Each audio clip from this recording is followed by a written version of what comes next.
dice Rafael, hoy me tocó un tema que es difícil de resumir en 20 minutos, voy a tratar de hacerlo de la mejor forma posible, porque requiere integrar muchos síntomas, requiere integrar hallazgos en la polisomnografía, requiere integrar patologías de base del paciente y proyectarlos a largo plazo para saber las condiciones y los verdaderos riesgos cardiovasculares, metabólicos y los comportamientos que van a tener los pacientes con apnea del sueño, y cuál sería, porque también en medicina de precisión, el tratamiento más idóneo en ese paciente que tenga la mejor respuesta y la mejor efectividad como primer tratamiento. Y eso es algo importante que quiero aclarar desde el principio, porque pues ya les han mostrado en las anteriores charlas que tenemos como un continuo de los trastornos respiratorios del sueño que no sabemos cómo se comportan. O sea, no tenemos estudios a largo plazo que nos muestren que efectivamente todos los roncadores van a pasar después a tener una resistencia aumentada a la vida superior y después van a tener una apnea obstructiva del sueño. O sea, realmente la historia natural de la enfermedad la desconocemos. Pero cada una de estas patologías que encontramos en pacientes diferentes, porque se los diagnosticamos por estudios del sueño y tenemos la certeza de que efectivamente son solo roncadores, efectivamente tienen una resistencia aumentada a la vía superior, pero no tienen un síndrome de apnea obstructiva del sueño diagnosticado, se comportan sintomatológicamente y cardiovascular, de riesgo cardiovascular y condiciones de base a largo plazo de manera muy diferente. Incluso dentro de los pacientes con apnea obstructiva del sueño, que es lo que vamos a manejar ahorita hoy, es que no todos los pacientes de apnea del sueño se comportan de la misma forma, así tengamos IAHs iguales. Y ahí viene una parte muy importante que hablaba Rafael, y es que los estudios del sueño no es todo. El estudio de sueño es algo más en la historia de ese paciente que tenemos que evaluar, y que además tenemos que evaluar cada vez más a fondo, porque si nos seguimos quedando solamente con el dato del índice de apnea y hipopnea, pues realmente nos estamos quedando con menos del 10% de la información que nos está dando un estudio de sueño. Y hoy en día sabemos, por evidencia que tenemos, que el IAH es un pésimo indicador de riesgo cardiovascular asociado a la apnea en los pacientes. Entonces hay algo más que tenemos que estar viendo que el IAH, en todo, o sea, en el diagnóstico y en los resultados de los tratamientos que le estamos dando a los pacientes.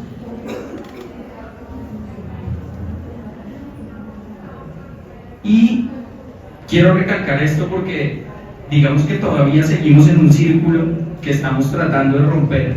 pero es un círculo donde uno dice, bueno, el paciente entonces CPAP para los pacientes con apnea del sueño, porque es el tratamiento más efectivo para la apnea del sueño, es el que más reduce el IAH,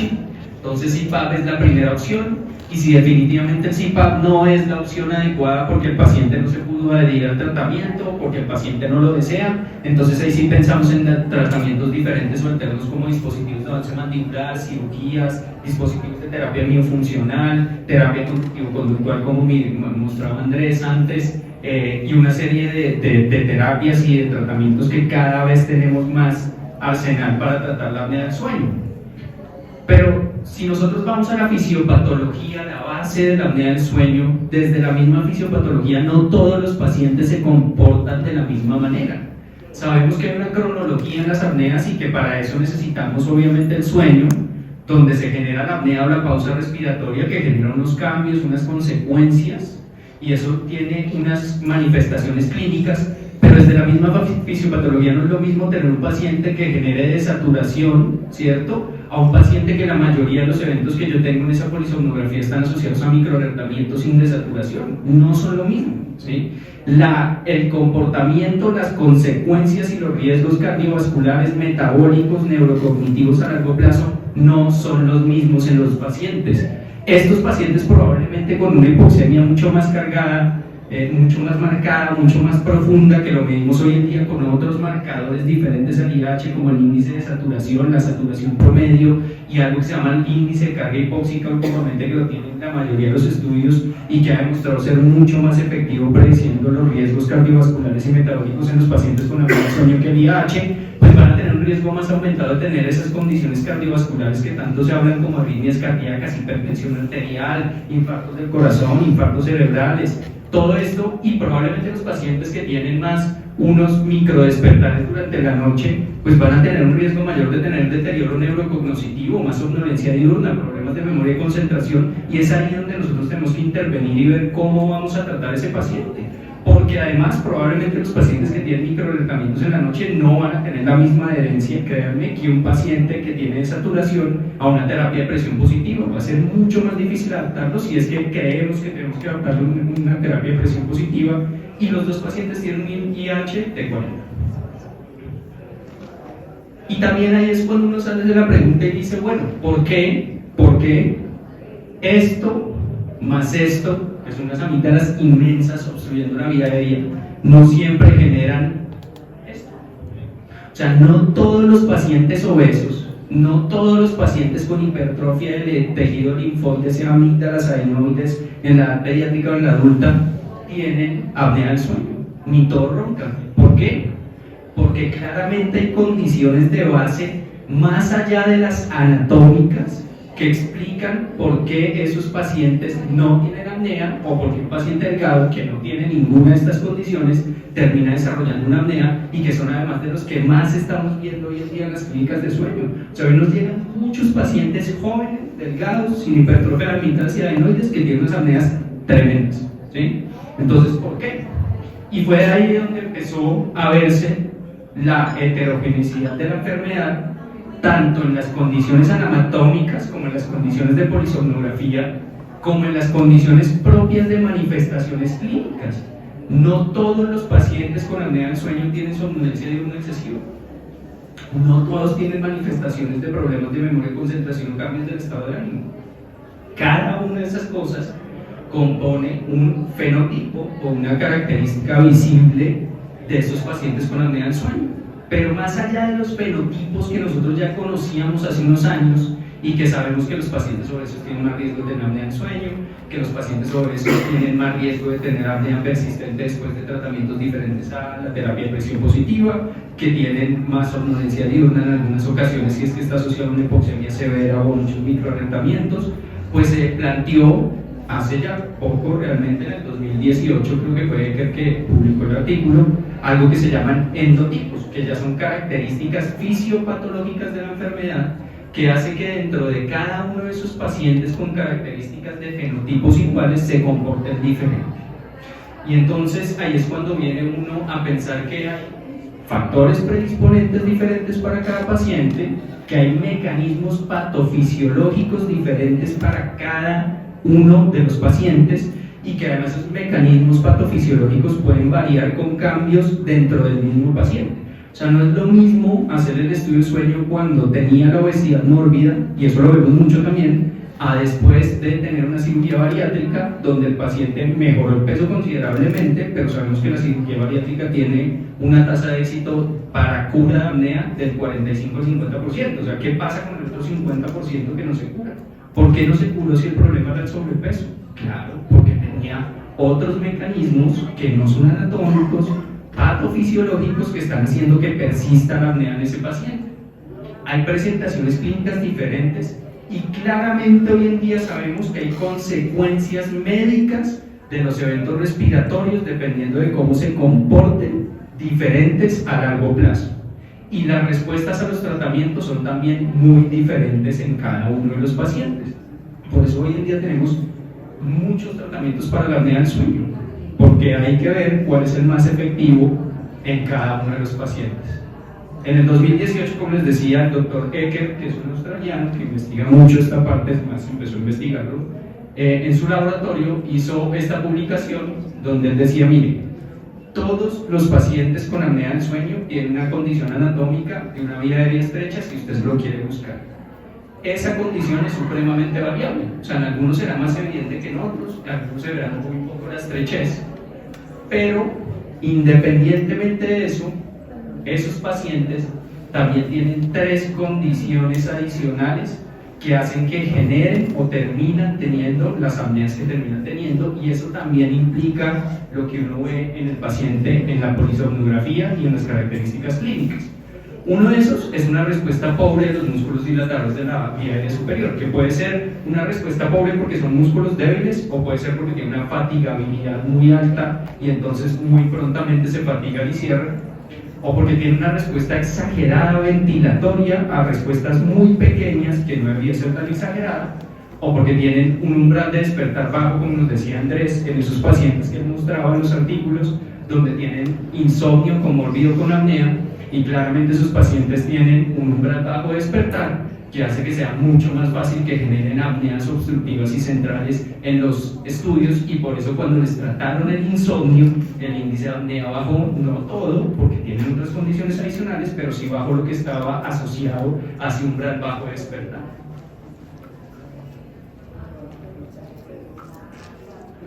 Y de ahí sacó Eckert esto que se llama la escala de Pan, que yo creo que es como la que tratamos nosotros de alguna manera en la clínica trasladarla, porque no es sencillo, no es fácil, esto es algo que sigue avanzando y estamos tratando de encontrar medidas en lo que ya tenemos en la clínica para poder trasladar esta investigación. Pero básicamente digo, mire, en mi población se comportaban de esta manera y lo clasificó de 3 maneras. Estaban los que tenían una presión crítica de cierre, o sea, se les cerraba esa vía aérea fácilmente, y él dijo, estos son pacientes que tienen una condición donde se cierra muy fácilmente esa vía aérea y deberían tener una intervención anatómica mayor como el CIPAP o otro tipo de intervención. Están los de la mitad, que son estos que están acá, que pueden tener condiciones anatómicas menores o condiciones ya fisiológicas o patofisiológicas de la enfermedad, como las que les mostré ahorita de esas 3, y están los de la escala 3, que tienen una intervención anatómica porque su razón de la apnea no es anatómica. Entonces uno tiene que entrar en la clínica a buscar o a tratar de encasillar a sus pacientes dentro de esa escala, basándose en características clínicas, basándose en características polisomnográficas y basándose en características anatómicas que lo ayuden a uno a encaminar el mejor tratamiento en ese paciente. Y entonces sabemos que hay unos factores de riesgo claros para la apnea del sueño, que pueden ir desde condiciones que generan congestión nasal, malformaciones craneofaciales, condiciones genéticas, obesidad, sexo, la edad. Sabemos que las mujeres posmenopáusicas el riesgo de roncar y de tener apnea es igual a que el de los hombres. Entonces hay mucho más allá que solamente el peso en la apnea del sueño, y que tenemos unos mecanismos patofisiológicos que pueden estar explicando por qué esos pacientes terminan teniendo apnea del sueño, como los volúmenes pulmonares disminuidos, la inestabilidad respiratoria, el umbral bajo de despertar. Todo eso termina haciendo que el paciente genere o no genere el trastorno respiratorio. Y para poder contrarrestar cada una de estas variables patofisiológicas y condiciones y factores de riesgo, pues tenemos que tener tratamientos específicos. Andrés lo decía, sí, hay que tener una intervención sobre el peso en todos los pacientes que tengan sobrepeso y apnea del sueño, porque los estudios han mostrado que disminuye considerablemente la apnea cuando se hace una intervención sobre el peso. Pero no es lo único que hay que intervenir, hay que buscar otras variables que uno pueda intervenir, y ahí es cuando entran los tratamientos basados en dispositivos médicos que antes usaban para otras cosas, pero que hoy en día terminamos usando para la apnea, como este tipo de dispositivo que usaban las fonoaudiólogas en pacientes después de eventos cerebrovasculares que quedaban con disfagias o quedaban con condiciones de tragar, y que ayudaba a medir en ellas, les ayudaba a medir las fuerzas musculares de la lengua y de los músculos de la masticación, y que a alguien se le ocurrió trasladarlo a la medicina del sueño y dijo, oiga, pues si sirve para eso, yo puedo usarlo para medir la fuerza y la fatigabilidad de esos músculos en los pacientes con apnea del sueño, y si ya está estandarizado el método, pues yo lo puedo ver y decir, bueno, este paciente yo le puedo medir a ver si la fuerza muscular está disminuida. Y entonces lo hicieron, lo tomaron, y hay varios estudios en España que lo hicieron para medir la fuerza en esos pacientes, y resulta que sí, que dentro de los fenotipos, cuando uno se lo medía, los pacientes que tenían disminuido el tono con esto medido, pues tenían más probabilidad de tener apneas, de prevenir el sueño humor y el supino.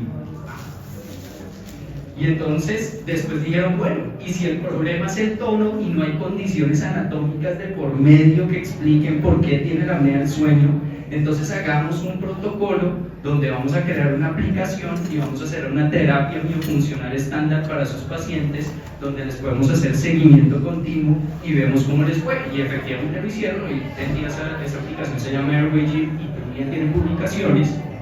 bastantes, donde mostraron que en esos pacientes en específico que tenían esa condición mejoraban con la terapia miofuncional la apnea del sueño. Y no necesitan CPAP, no necesitan cirugía, no necesitan ninguna otra cosa. Puede que necesiten algo más. Esto es algo importante entender, que la mayoría de los pacientes con apnea del sueño no tienen una condición patofisiológica, la mayoría tienen más de una y hay que intervenir una con separado. Pero esto es digamos que un ejemplo muy clásico de cómo fenotipificar y hacer tratamientos específicos de medicina de precisión en pacientes con apnea del sueño. También está esto que es desde el 2018, cuando publicaron lo de la escala PAN, también empezaron a publicar mucho y dijimos en medicina del sueño, ¿qué tenemos específicamente nosotros como herramienta clínica para poder saber estos pacientes cómo se comportan? Pues claro, la polisomnografía. Nosotros estábamos tomando el 10% de la información que tenía una polisomnografía, no veíamos más. Y entonces empezaron a crear algoritmos de inteligencia artificial para poder medir muchas variables, o sea, ratio entre hipopneas y apneas, los nadir de saturación, cuánto dura el promedio de las apneas que está teniendo el paciente, cuánto es el índice hipoxémico, cuánto es el índice de saturación, y todas esas variables empezaron a correlacionarse con diferentes fenotipos y endotipos en los pacientes con apnea del sueño, y que nos ayudan a saber si ese paciente efectivamente tiene un bajo umbral de despertar, si ese paciente tiene un loop gain aumentado, si ese paciente tiene un problema de tono muscular, intervenir sobre esas variables específicas en los pacientes, más allá de la terapia de presión positiva. Y acá les pongo un ejemplo clásico que yo creo que todos los que trabajamos en sueño lo vemos, y es esta polisomnografía, donde es más que evidente que este paciente tiene sus desaturaciones importantes acá, y si uno lleva la lineecita roja que les pongo hacia abajo, pues resulta que el paciente pues tiene los eventos en sueño humor. Y eso antes nosotros no nos fijamos mucho, pero hoy en día es cosas que nos fijamos, porque esto es un fenotipo clínico de apnea del sueño. Y si este paciente además es mujer y tiene menos de 45 años, y tiene además hipertensión arterial diagnosticada, pues con una razón hay que tratarla, ¿sí? Porque este fenotipo clínico se relaciona mucho con el desarrollo de hipertensión arterial. Y si yo le mido un monitoreo de tensión arterial nocturno, un mapa, probablemente va a tener un patrón no diper, un diper inverso, que igual voy a tener que tratar. Todas esas son las cosas que uno tiene que tratar de meter en un solo paciente para ir tomando decisiones correctas de los tratamientos, o si necesita o no tratamiento ese paciente. Y en últimas, lo que uno está tratando de hacer con la fenotipificación y con la medicina de precisión en apnea del sueño es pasar de este modelo que les mostré al principio, que todavía seguimos insistiendo en él, de CPAP, si no lo tolera, entonces tiene que irse a otro tratamiento, y si definitivamente pasó por todos los tratamientos y no los toleró, vuelve otra vez al CPAP, ¿sí? A esto, ¿sí? O sea, un tratamiento o un enfoque en el cual yo tengo que buscar cuál es el fenotipo, el endotipo y las consecuencias clínicas a largo plazo de ese paciente, para tratar de intervenirlo de la mejor forma posible, y que ese primer tratamiento que yo le dé sea el más efectivo posible, sea CPAP, sea terapia miofuncional, sean medicamentos, sea disminución de peso, sea terapia posicional, sea oxígeno. Es más, hace 4 años yo creo que nos preguntaban a todos si había un medicamento para la apnea obstructiva del sueño, y todos rotundamente decíamos que no. Hace 2 años están corriendo un estudio que se llama Mariposa, que ya va en fase 3 y que es un medicamento para la apnea obstructiva del sueño, y no les ha ido mal. Lo que pasa es que será para unos pacientes específicos, como lo es el CPAP, como lo es la cirugía, como lo es los dispositivos de avance mandibular. Y tendremos que aprender y profundizar para saber a qué paciente específicamente yo le voy a dar ese medicamento, a qué paciente definitivamente le voy a dejar un CPAP y a qué paciente yo le puedo hacer otra intervención o una combinación de todas estas intervenciones, porque una no excluye a la otra. Y eso es medicina en precisión en apnea del sueño. ¿Sí? Entonces allá es donde nosotros estamos tratando de ir, pero es algo que requiere toda la historia del paciente, toda, desde los antecedentes hasta los síntomas, hasta las comorbilidades y hasta saber cuál es el riesgo realmente inherente de esa apnea del sueño en ese paciente, el de tratarlo o no tratarlo, porque hoy en día tenemos IAH de 40 que decimos no ponerle un CPAP. Entonces eso es lo importante y ese era como el resumen que traté de hacer en 20 minutos de toda la evidencia que hay al respecto de esto, que es un tema muy interesante y es para donde tratamos de ir. Muchas gracias.